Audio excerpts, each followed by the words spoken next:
All right. Welcome, everybody, to Willow Legal Group's Coffee Chat. We are really excited to have Jessica Parker here with us today. Jessica is a speech language pathologist. Whew, try to say that 5 times fast. It's a mouthful. So she has been practicing for over 20 years.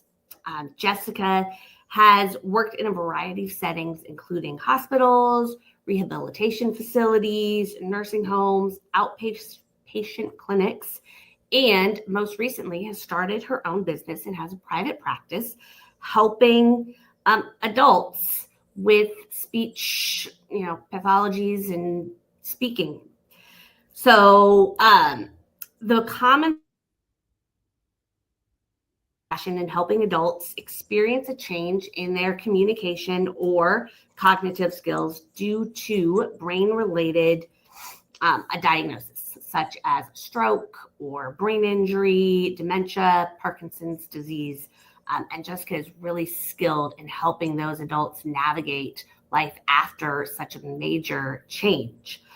She opened her own practice, Adult Speech Therapy Services, about 8 years ago, so she can provide quality, individualized speech therapy services to adults in our community.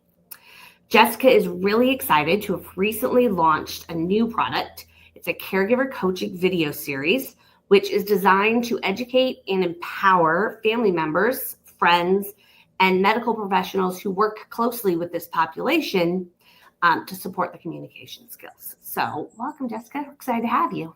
Thank you so much for having me. It's great to be here. So I'm sure I left a couple things out in there. Anything I left out that you want to highlight in the community you work with, the people you work with? Right. So lots of folks are sort of surprised when they hear that I work with adults. So when they hear speech therapists, they think, oh, you work with kids in the schools, right? Mm-hmm. So part of what I like to do is educate people about the fact that adults need speech therapy too. So typically the clients that I work with are adults who have experienced some sort of change in their brain due to a medical diagnosis. So like you said before, stroke, brain injury, or sometimes degenerative diseases like Parkinson's or dementia, something like that. So it really is important, I think, for the community to understand that speech therapy isn't just for kids, it's for adults too.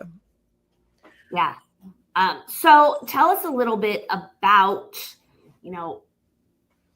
how does this work, right? Like what's the magic behind it, or what's the brain chemistry pieces behind all of it? Yeah, that's actually a great question. So as a speech therapist, our job is complex. It's not just to be a coach, right?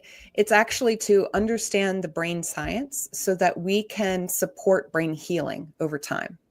And that's another thing that I feel like a lot of people are surprised to learn about, is that the brain is actually able to heal, to make new connections, to change and grow. It's a process called neuroplasticity. So as a speech therapist, my job is basically to understand the principles of neuroplasticity, how the brain can heal. And we take advantage of what we know about that process to help speed up the healing process. So for example, one thing we know about neuroplasticity is that the brain heals and makes new connections in response to practice. And not just practice, but frequent practice, and practice that is meaningful and important to the person who is working. So when I was first training decades ago, we used a lot of workbooks. We'd pull out a workbook and sort of use the same workbook with every client. But something that's changed over the years as we've had a better understanding of how the brain works is that we no longer use cookie cutter therapy with every single patient.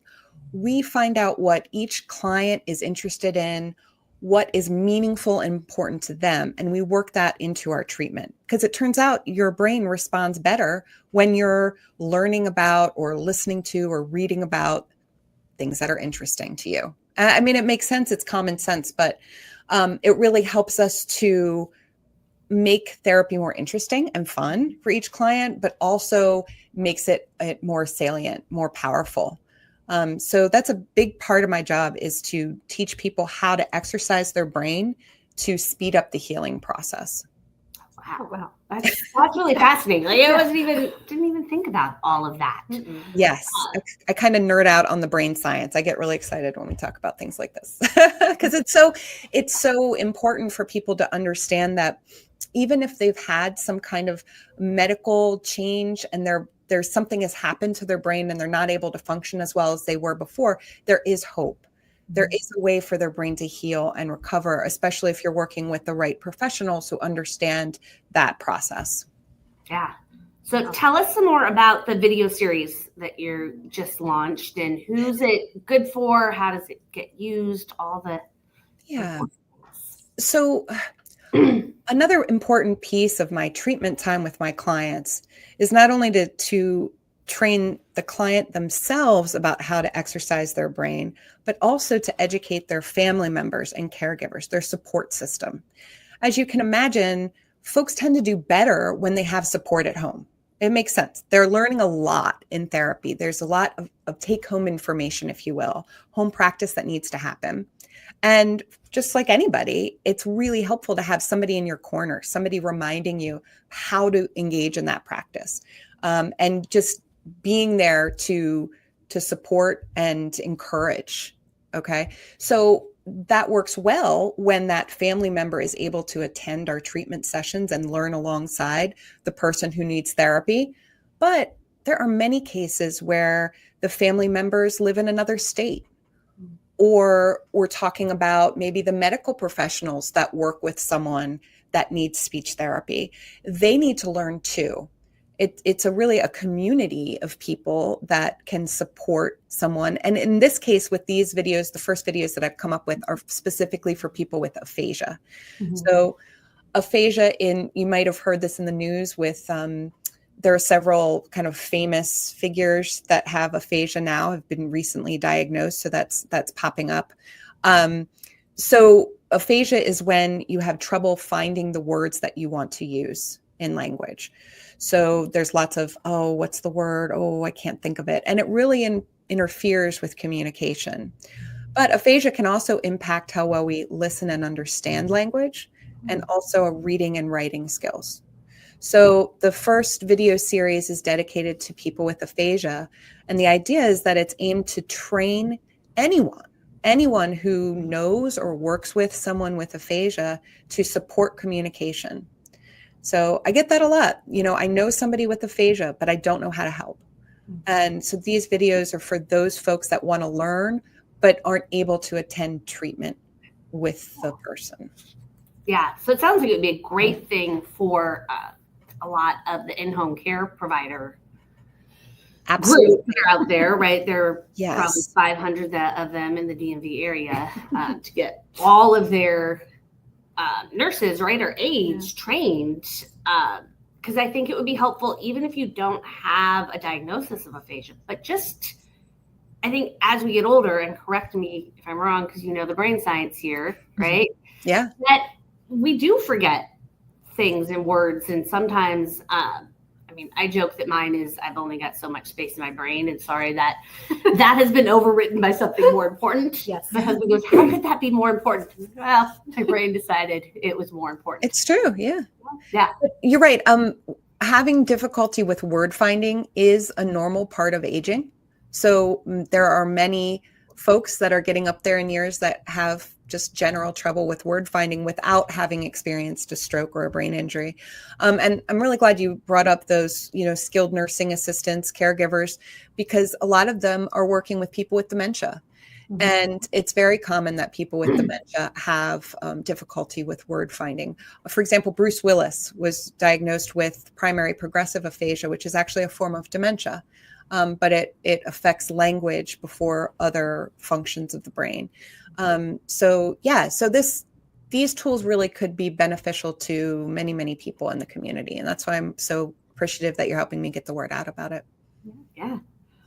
So tell us a little bit for folks that might have a family member who have had, some sort of diagnosis, or they think might benefit from some of your help. What are those first steps?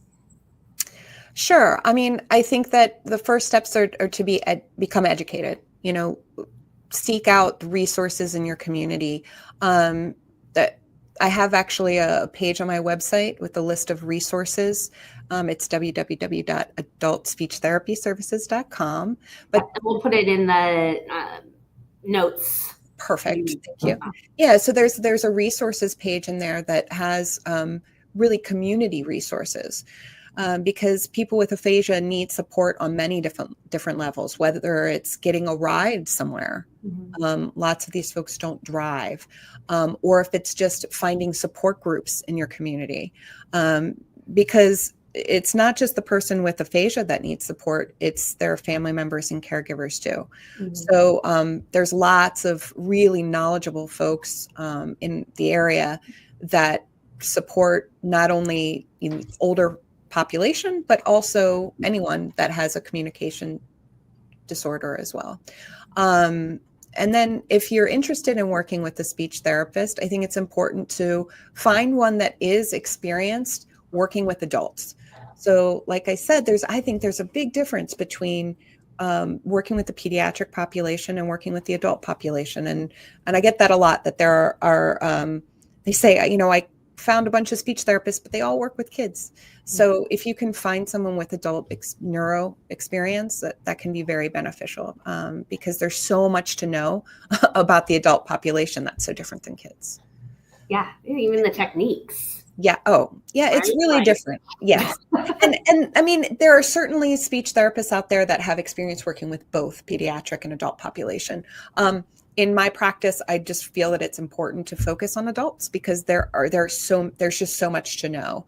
I want to be sort of an expert in my field and not sort of dabble in all of it.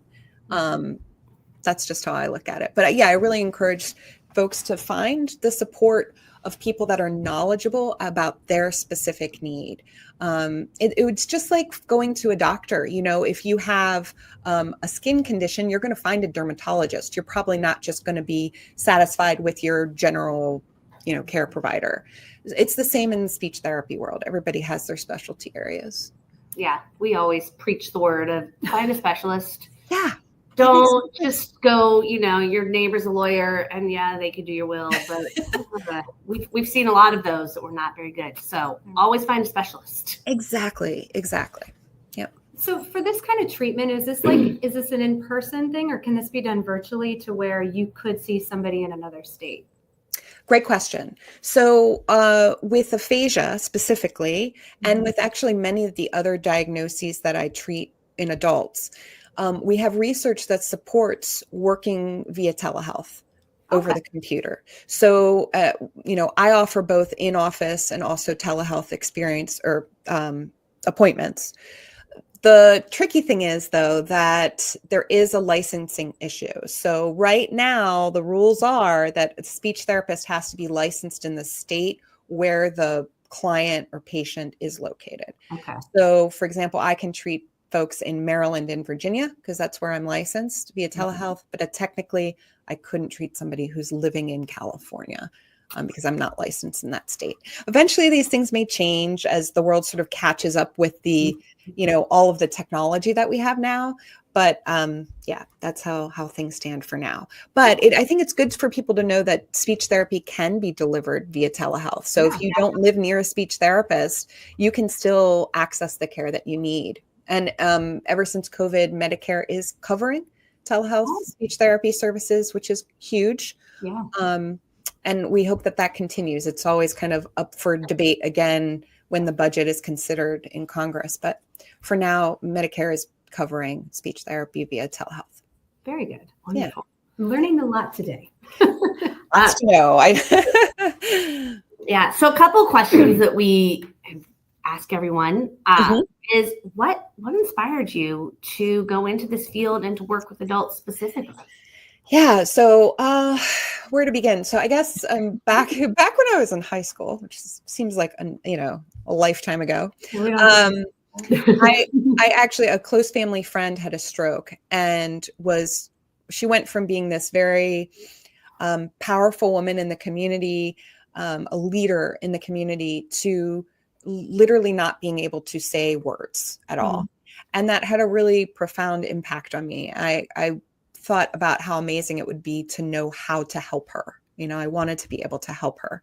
So when I got to college, I sort of looked into speech therapy, and they had a great course. And as soon as I started, I enjoyed every minute of it. So I feel very lucky to have found my niche, my calling kind of really early in my college career, because some folks really have trouble with that. You kind of search around forever.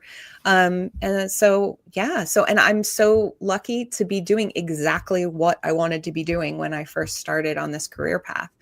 So my passion has always been adults and wanting to help people who know that they have lost something. That's what I find. That's one of the difference between adults and kids. With kids, you kind of have to trick them into doing the speech therapy, make it seem like a game. But with adults, they come to me because they are going through probably one of the most difficult times in their lives. And they are highly motivated most of the time to really get back to where they were, if at all possible. So I find it very rewarding to work with folks who are equally as motivated to improve. And we work together. We're a team. So. Awesome. Yeah. So what's the one piece of advice that you wish more people understood when it came to speech therapy for adults? Well, aside from the fact that it exists, that adults also need speech therapy, it's an option out there. I would say, I guess it's the message that we sort of already talked about, that progress is possible. And that's a really important message. Whether you had a stroke decades ago and you're still recovering, we know now that your brain can continue to heal. I also tend to work with some adults who have had speech therapy issues their whole life. And maybe as a kid, they had articulation problems, they have trouble saying sounds, and they still aren't happy with their speech. I have worked with adults who had problems as a child and want to kind of continue to work on it into adulthood. And we do make progress there as well. So progress is possible. Yeah. The last one. What is one item you can't live without in your day-to-day life? One item? Is this, okay. Like in terms of work and working with clients in general? Oh, gosh. First thing that comes to mind. The first thing that came to mind, it's probably an answer you get all the time, is my cell phone. I mean, it connects me to everything and everybody. And when you have your own business, I mean, I use it for so much. So for better or worse, I think it's my cell phone. I have been trying to put it down though in the evenings. I joined a book club recently. So I'm actually reading physical books. Yeah. Me too. Yeah, good. Yeah, it's fun, right? It's like, all right, I don't need my phone for everything. A bunch of the girls in the book club are they listen or they do.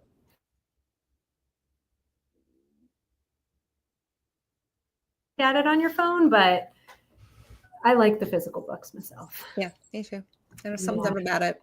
Yeah. So Kindle's allowed me to read in the middle of the night. So that's good. Ooh, excellent point. When I can't sleep or when your brain's like churning. Yep. Picking up a good nonfiction book sometimes helps that churn of all the to-dos. Yeah, I get that.